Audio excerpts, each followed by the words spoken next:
রাজধানী ঢাকাসহ ৭টি বিভাগে মঙ্গলবার অস্থায়ীভাবে বৃষ্টি অথবা বজ্রসহ বৃষ্টি হতে পারে। এ সময় দিন ও রাতের তাপমাত্রা সাধারণত অপরিবর্তিত থাকতে পারে। মঙ্গলবার রাজধানী ঢাকাসহ সারা দেশের সকাল ৭টা থেকে পরবর্তী ৬ ঘন্টার আবহাওয়ার পূর্বাভাসে এ তথ্য জানিয়েছে আবহাওয়া অধিদপ্তর। বান্ডেল থাকলে প্রতি সেনমানিতে টাকা বাঁচবে। বিকাশ সেনমানি বান্ডেল কিনে জিতুন প্রতি লেনদেনে। এছাড়া অস্থায়ীভাবে আকাশ আংশিক মেঘলা থেকে মেঘলা থাকতে পারে। এ সময় দক্ষিণ অথবা দক্ষিণ পশ্চিম দিক থেকে ঘন্টায় ১০ থেকে ১৫ কিলোমিটার বেগে বাতাস বয়ে যেতে পারে।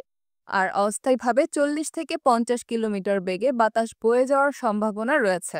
এদিকে সারা দেশের সকাল ৬টা থেকে পরবর্তী ১২০ ঘন্টার আবহাওয়ার পূর্বাভাসে বলা হয়েছে, রাজশাহী, ঢাকা ও খুলনা বিভাগের কিছু কিছু জায়গায় এবং রংপুর, ময়মনসিংহ, বরিশাল, চট্টগ্রাম বিভাগের ২-১ জায়গায় অস্থায়ীভাবে দমকা হাওয়া সহ বিদ্যুৎ চমকানো বৃষ্টি ও বজ্রবৃষ্টি হতে পারে।